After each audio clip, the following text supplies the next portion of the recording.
Oke, selamat pagi sahabat PAUD TV. Bergabung bersama saya di program motivasi untuk beraksi. Nah, di samping saya sudah ada Kang Redi, guru luar biasa. Guru biasa di luar, Pak. Biasa di luar. Yang sudah melanglang buana sampai ke negeri Korea. Kita wawancara, gitu kan. Oke. Kang Redi, Boleh boleh kenalan dulu dong. kenalan dulu dong. Oke, di ini awal. PAUD TV ya? Iya, PAUD TV. Oke, buat semua teman-teman PAUD TV, selamat pagi, salam kenal nih dengan saya Redi Awal Maulana. Pagi hari ini kita berdua bahkan nge-vlog bareng tentang apa ini? Motivasi ya? Motivasi. Motivasi ini katanya ya. Mau tanya apa aja? Sebelumnya aktivitas dulu dong. Oke, Kang Redi aktivitasnya aktivitas. apa sehari-harinya? Aktivitas saya setiap hari, yang jelas saya guru PAUD, ya, guru pendidikan anak usia dini di kelompok Bermain Rancage Kabupaten Sumedang. Dulu juga sempat mengajar di Taman Kanak-kanak di TK Raihan. Kemudian selain itu aktivitas saya juga senang juga menulis, juga senang juga berbagi cerita, sharing bareng dengan banyak-banyak guru di berbagai tempat di Indonesia. Iya, sip, mantap. Kang Redi, dengar-dengar Kang Redi itu kemarin kan ke Korea nih. Oke. Ceritain dong, kenapa bisa sampai Korea guru PAUD nih? Guru PAUD nih ya. Awalnya memang nggak pernah nyangka bakal bisa ke negeri gingseng Korea. Ketemu ya annyeonghaseyo gitu, nah nggak pernah berpikir sama sekali. Tapi yang jelas pertama-tama tuh ketika jadi guru PAUD tuh selalu berpikir untuk senantiasa menanam gitu. Jadi yang paling jelas adalah apa yang kita lakukan, kita tanam sebanyak-banyaknya, terus dijaga dan dirawat sebaik mungkin. Dan suatu saat kelak saya selalu merasa punya keyakinan saya akan memetik hasilnya. Nah, mungkin ke Korea ini adalah salah satu hasil petikan selama saya menanam, kurang lebih sekitar 2008 sampai dengan 2018 saya menjadi guru PAUD ya. Jadi sekitar kurang lebih 10 tahun saya berkarir. Wow, 10 tahun ya? 10 tahun berkarir dengan banyak sekali anggapan bahwa guru PAUD nggak bisa ngapa-ngapain, boro-boro mau pergi ke luar negeri ya. Gajinya juga katanya ada yang bilang 1 juta lah, 2,2 lah, 3. Apa 1 juta itu? Katanya 1 juta itu sabar, jujur, tawakal. Sabar, jujur, tawakal gitu ya. Itu. Terus kemudian, tapi bagi saya sih enggak, gaji saya tuh besar loh Kang. Gaji saya itu 2,5 sebulan. Iya, biasanya saya gajian tanggal 2, tanggal 5 habis. Ya, tapi memang yang pertama tuh keyakinan untuk tetap berusaha yang terbaik, kemudian memberikan yang terbaik. 10 tahun bukan waktu yang sangat singkat untuk bertahan menjadi seorang guru PAUD. Dan kebetulan tahun 2016 itu saya dapat kesempatan untuk mengikuti satu ajang apresiasi. GTK PAUD Dikmas berprestasi, alhamdulillah sampai di tingkat nasional. Kemudian dari sana saya nggak pernah berpikir lagi menang, kalah dan lain sebagainya. Yang jelas kita senantiasa berkarya. Nah, kemudian 2017 terus coba untuk mengeluarkan karya-karya ya. Setelah 2016, kemudian 2017 dan 2018 tanpa sadar ada yang telepon nih dan menawarkan untuk pergi ke salah satu negara di Asia, yaitu Korea Selatan. Nah, sebenarnya ini adalah program pemerintah. Bukan pemerintah ya? Ini program pemerintah. Dari kementerian apa ini? Dari Kemendikbud. Kemendikbud. Jadi Kemendikbud melalui Dirjen GTK PAUD dan Dikmas, ini program 1000 GTK. Jadi pemerintah akan mengirimkan 1000 pendidik untuk course teachers di beberapa negara. Nah, kebetulan memang tidak hanya Korea saja Kang ya. Jadi dari 1000 guru di Indonesia itu diberangkatkan, ada yang ke Korea, ada yang ke China, ada yang ke Jepang, ada yang ke Australia. Dan saya memang tidak pernah berpikir untuk bisa berangkat gitu. Cuman ketika ada tawaran, saya merasa mimpi saya terwujud kan. Jadi pas pertama kali ditelepon sama kementerian, terus dibilang ini sama Pak Redi yang membuat Pak Kumis dan Laci Pintar. Kemudian apa itu Pak Kumis? Untuk informasi aja buat pemirsa. Pak Kumis itu sebenarnya dulu sebuah model pembelajaran melalui metode bercerita. Jadi pembelajaran aktif, kreatif, komunikatif gitu ya, untuk meningkatkan sistem pembelajaran di sekolah gitu. Nah, melalui Pak Kumis. Pak Kumis ini sebenarnya sebuah boneka kan. Jadi boneka yang tidak jauh berbeda dengan saya. Nanti kalau penasaran boleh ya kapan-kapan ketemu dengan Pak Kumis. Jadi Pak Kumis itu kembaran saya. Dan itu dipakai sebagai salah satu cara saya untuk menarik minat anak-anak ketika proses pembelajaran melalui metode bercerita. Dan alhamdulillah itu yang akhirnya yang akhirnya membuat saya dikenal di dunia pendidikan.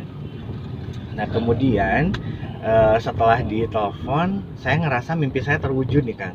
Ketika pas dibilang akan diberangkatkan ke Korea Selatan. Karena sebelum-sebelumnya saya selalu bermimpi untuk bisa pergi ke sana. Dulu saya pernah punya mimpi pergi ke Korea, dan saya ingin datang ke satu tempat namanya Starfield gitu. Jadi sebuah pusat library atau misalnya perpustakaan terbesar yang ada di Korea. Itu saya selalu memajang foto itu di kamar saya. Jadi saya selalu bilang nih ke istri saya kelak mau pergi nih ke perpustakaan terbesar yang ada di Korea. Itu belum tahu sama sekali bahwa saya akan berangkat ke Korea. Jadi awalnya dari mimpi dulu ya? Awalnya tuh dari mimpi. Makanya memang untuk guru-guru PAUD dimanapun berada, jangan pernah takut bermimpi. Tuhan tidak pernah melarang kita untuk bermimpi setinggi-tingginya.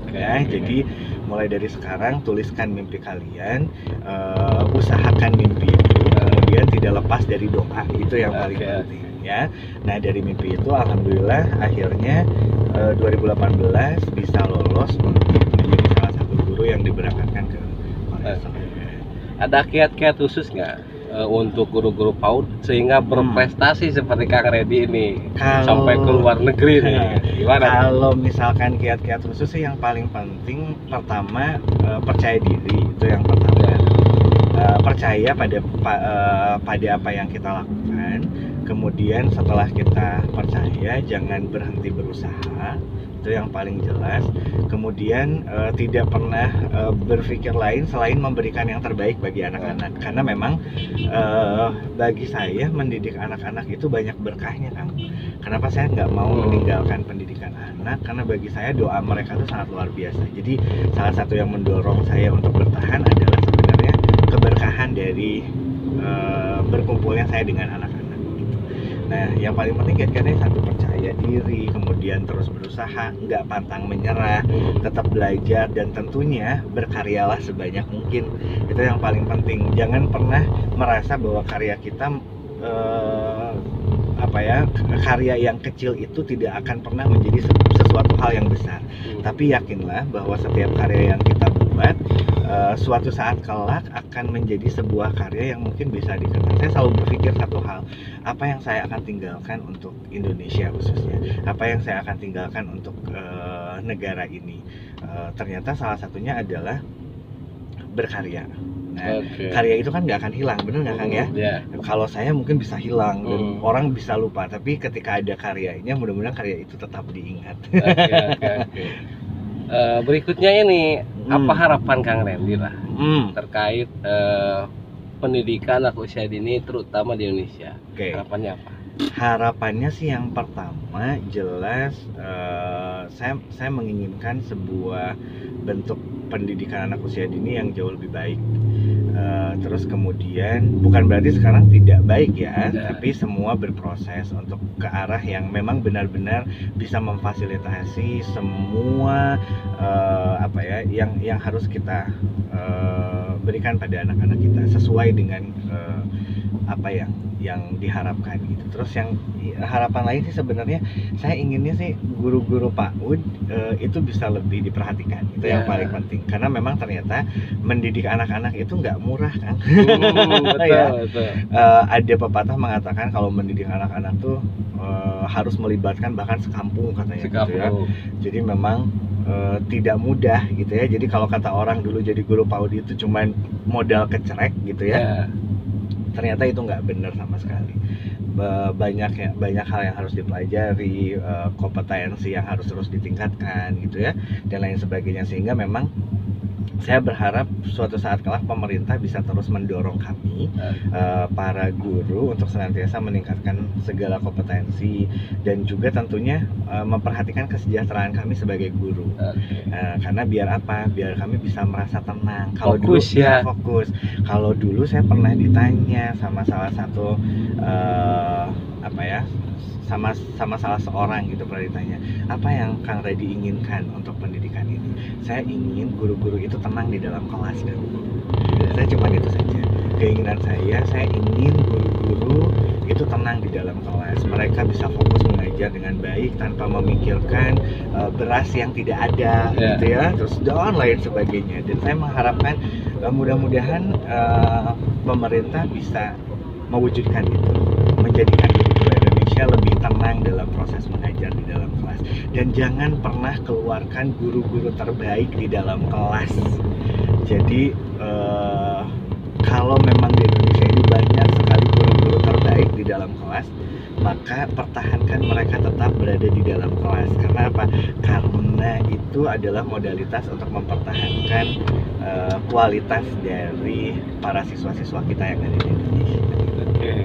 Terakhir nih, ada pesan buat sahabat PAUD TV. Saya bagi nih pesan buat guru PAUD, pesan buat calon guru PAUD atau mahasiswa, dan yang terakhir pesan buat orang tua. Nah, yang pertama apa? Pesan buat untuk guru PAUD. Nah, pesan untuk guru PAUD tetap berjuang ya, kemudian jangan pantang menyerah, jangan pernah takut tentang konsepsi rezeki dan lain sebagainya. Seandainya pintu kita tertutup, kita harus tetap berpikir positif bahwa masih banyak jendela yang bisa kita buka. Jadi Allah Subhanahu Wa Taala masih memberikan keluasan kita untuk bisa mencari banyak rezeki di bumi ini, gitu ya. Jadi harus tetap yakin dengan profesi kita sebagai guru PAUD dan selalu semangat. Kemudian untuk para calon mahasiswa atau misalkan yang sekarang sedang menjadi mahasiswa PAUD, saya berharap jangan pernah merasa kecil hati mengambil jurusan PAUD, karena jurusan PAUD juga bukan jurusan yang biasa-biasa saja ya, tapi jurusan PAUD juga jurusan yang sangat luar biasa. Tidak ada bedanya dengan matematika, tidak ada bedanya keren seperti kedokteran gitu ya. Jurusan PAUD juga luar biasa keren gitu ya. Nggak semua orang mampu juga menyelesaikan pendidikan anak usia dini ya. Jadi bagi para calon mahasiswa tetap rajin terus mencari ilmu, menggali selama berproses pendidikan dan lain sebagainya. Jangan lupa juga tetap semangat dalam proses mencari keilmuan sampai nanti selesai, dan jangan lupa berkarya untuk seluruh baik itu guru PAUD ataupun mahasiswa PAUD. Terakhir nih untuk orang tua. Nah, untuk orang tua saya cuman pesannya satu saja. Jikalau kita memang sebagai orang tua ingin sekali anak-anak kita menjadi anak-anak yang memiliki kesuksesan di kemudian kelak, sebenarnya kuncinya nggak susah-susah sih.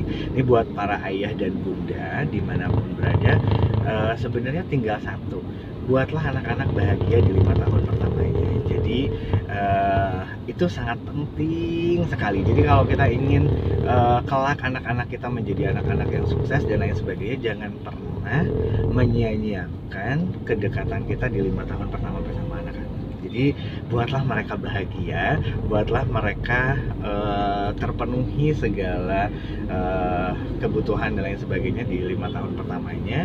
Terutama lebih dekat lagi dengan anak-anak kita. Egoislah untuk hal ini di 5 tahun pertama. Mudah-mudahan itu bisa membantu, karena konsep bahagia itu akan sangat menjadi tolak ukur awal bagaimana anak-anak sukses di kemudian hari.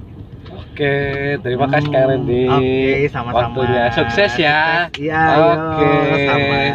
Terima kasih.